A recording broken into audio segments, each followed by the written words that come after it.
میں نے اپنے سننے والوں کو زحمت دی، اور اب سلسلہ فکر اس مقام سے آگے بڑھ جائے گا. تو اب کوئی دنیا کا نبی میرے اور تمہارے نبی کے مقابلے پہ کھڑا نہیں ہو سکتا. یہی وہ بات ہے. اب پھر آیت دے رہا ہوں اور پھر حوالہ نوٹ کرو اور پھر ریکویسٹ کر رہا ہوں کہ اس کا ترجمہ جا کے دیکھ لینا. اب زیادہ زحمت نہیں ہے، جہاں لے آیا ہوں وہاں بات کو روکوں گا. وَيَوْمَ نَبْعَثُ فِي كُلِّ أُمَّةٍ شَهِيدًا عَلَيْهِمْ مِنْ أَنفُسِهِمْ وَجِئْنَا بِكَ شَهِيدًا عَلَى هَؤُلَاءِ وَنَزَّلْنَا عَلَيْكَ الْكِتَابَ تِبْيَانًا لِكُلِّ شَيْءٍ وَهُدًى وَرَحْمَةً وَبُشْرَى لِلْمُسْلِمِينَ. سورہ نیل 16واں سورہ، آیت کا نشان 89 89. اب وقت نہیں ہے ورنہ میں پوری آیت کا ترجمہ کرتا. آدھی آیت کا ترجمہ کر رہا ہوں. نزلنا علیک الکتاب، حبیب ہم نے اس قرآن کو، اس کتاب کو تیرے اوپر اتارا ہے. تبیانا لکل شیء، اس کتاب میں ہر شے کا کھلا بیان ہے. ہدن، یہ کتاب ہدایت ہے. رحمتن، یہ کتاب رحمت ہے. بشرا، یہ کتاب خوشخبری ہے. للمسلمین، اسلام لانے والوں کے لیے. تو 4 صفتیں قرآن کی ہیں. تبیانا لکل شیء، اس قرآن میں ہر شے کا بیان ہے. بہت آرام سے سننا، اسپیشل ریکویسٹ کر رہا ہوں اس مرحلے پر کہ ذرا میرے ساتھ ساتھ چلنا، میرے لفظوں کے ساتھ. 4 صفتیں قرآن کی. تبیانا لکل شیء، ہر شے کا بیان قرآن میں ہے. ہدن، یہ قرآن ہدایت ہے. 2 صفتیں ہو گئیں. رحمتن، یہ قرآن رحمت ہے. 3 صفتیں ہو گئیں. بشرا، یہ قرآن خوشخبری اور بشارت ہے. 4 صفتیں ہو گئیں. کس کے لیے رحمت ہے؟ للمسلمین، مسلمانوں کے لیے. اچھا، کس کے لیے ہدایت ہے؟ للمسلمین، مسلمانوں کے لیے.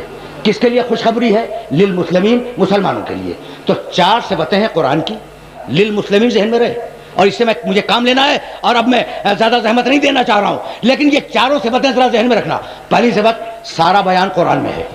قرآن ہدایت ہے، قرآن رحمت ہے، قرآن بشارت ہے. 4 صفتیں ہیں نا. اب میں نے قرآن کی ورق گردانی شروع کی کہ میرے نبی کے فضائل کیا ہیں اور میرے نبی کی صفتیں کیا ہیں. تو بس زیادہ زحمت نہیں ہے. 4 صفتیں میرے نبی کی سن لو، بس زیادہ نہیں. قرآن کی صفت کیا تھی؟ سارا بیان قرآن میں ہے. میرے نبی کے لیے آواز دی، علمک ما لم تکن تعلم، حبیب سارا علم تجھے ہم نے دے دیا. تو سارا بیان قرآن میں، سارا علم محمد میں. قرآن برابر ہو گیا رسول کے، رسول برابر ہو گئے قرآن کے. ایک صفت میں برابر ہو گئے نا. اچھا سننا، ایک صفت میں قرآن برابر ہے رسول کے، رسول برابر ہیں قرآن کے. دوسری صفت ہدن، یہ قرآن ہدایت ہے. حبیب تو لتہدی الی صراط مستقیم، تو صراط مستقیم کی ہدایت کرنے والا ہے. قرآن ہدایت، محمد ہدایت کرنے والے. 2 صفت میں قرآن اور محمد برابر ہو گئے. تیسری صفت رحمتن، یہ قرآن رحمت ہے، اور حبیب تو وما ارسلناک الا رحمتن للعالمین. قرآن رحمت، محمد رحمت. 3 صفتوں میں برابر ہو گئے. جیسا قرآن ویسے نبی، اور جیسے نبی ویسا قرآن. اچھا، آخری صفت قرآن کی کیا ہے؟ بشرا، یہ قرآن بشارت ہے، خوشخبری ہے. حبیب تو، سورہ احزاب 33واں سورہ، یا ایھا النبی انا ارسلناک شاہدا ومبشرا ونذیرا وداعیا الی اللہ باذنہ وسراجا منیرا. بھائی توجہات مبذول ہیں. حبیب ہم نے تجھے نبی بنایا، تجھے رسول بنایا، تجھے گواہی دینے والا بنایا، تجھے خوشخبری سنانے والا بنایا. تو قرآن خوشخبری، محمد خوشخبری سنانے والا. تو 4 صفتیں قرآن کی محمد میں ہے یا نہیں؟ تو اب مجھے کہنے دو. بھائی میں مسلک کے درمیان رہ کے بات کرنے کا عادی نہیں ہوں. جو میرے قرآن نے کہا ہے وہ میں کہنے کا عادی ہوں. تو جو صفت قرآن کی وہ محمد کی، جو صفت محمد کی وہی صفت قرآن کی. تو ایسا لگتا ہے کہ قرآن اور محمد 2 الگ الگ چیزیں نہیں ہیں. بڑا بیدار مجمع میرے سامنے ہے، اور اس بیدار مجمع کو میں کچھ ہدیہ کرنا چاہ رہا ہوں. اس لیے یہ ساری تمہید ہے. اور مجھے معاف کرنا، جیسے رسول ویسا قرآن، جیسا قرآن ویسے رسول.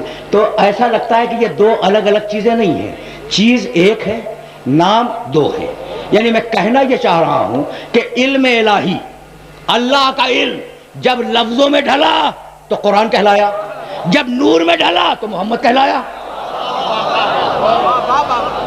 ٹھیک ہے نا؟ اب رک جاؤ، تم سے فیصلہ کرواؤں گا، فیصلہ خود نہیں کروں گا، تم سے فیصلہ کرواؤں گا۔ بھائی میری بات کو مان رہے ہو کہ جیسا قرآن ویسے محمد؟ میری بات تسلیم ہے نا؟ تو اگر قرآن لا رہے تو محمد لا رہے، اور اگر قرآن بے عیب تو محمد بے عیب، طے ہو گئی بات، اس میں دو رائے تو نہیں ہے۔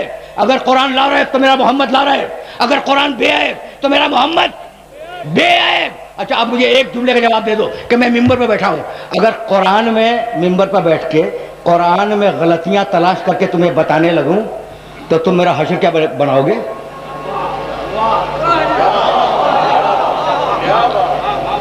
پورے آخری سننے والے تک جب میرا میسج پہنچے گا، جب میں اس جملے کو دہراؤں گا، بھائی مجھے بتلاؤ کہ جیسا قرآن ویسے محمد، جیسے محمد ویسا قرآن، قرآن بے عیب محمد بے عیب۔ اب اگر میں ممبر سے قرآن میں غلطیاں تلاش کروں اور کہوں نعوذ باللہ یہ غلطی ہے، یہ غلطی ہے، یہ غلطی ہے، تو یہ سارا مجمع مجھے کافر کر کے امام بارگاہ سے باہر کر دے گا۔ تو میں اگر قرآن میں غلطیاں تلاش کروں تو میں کافر ہو جاؤں، اور ملا اگر محمد میں غلطیاں تلاش کرے تو اسے مدرسے میں شیخ الحدیث بنا کے بٹھا دو۔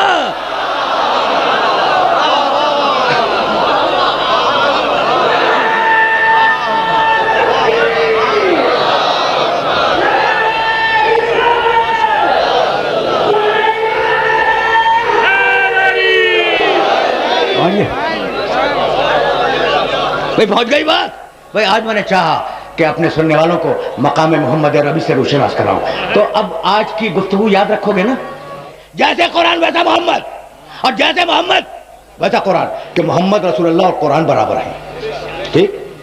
اب میں بات بدل رہا ہوں، نہیں برابر نہیں، خدا کی قسم برابر نہیں۔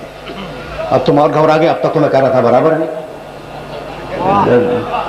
میرے نوجوان دوست ہنس رہے ہیں تو انہیں ہنسنا چاہیے، بالکل ہنسنا چاہیے۔ تو اب تک تو میں دوسروں کے عقیدے کی بات کر رہا تھا، اب تو میں اپنا عقیدہ بتلاؤں گا۔ قرآن اور محمد برابر نہیں ہے۔ اب میں بتاؤں، محمد بڑا، قرآن چھوٹا۔ محمد بڑا، قرآن چھوٹا۔ تم پوچھو گے یہ میں نے کہاں سے کہہ دیا؟ تو چلو واپس آیت کی طرف، کوئی نئی آیت نہیں پڑھوں گا، صرف آیت کو تمہارے ذہن میں بیدار کر دوں گا۔ کیا تھی؟ نزلنا علیک الکتاب تبیانا لکل شیء وہدی ورحمۃ وبشریٰ للمسلمین۔ رحمتاً للمسلمین، قرآن کیا ہے؟ رحمتاً للمسلمین، اور محمد کیا ہے؟ وما ارسلناک الا رحمتاً للعالمین۔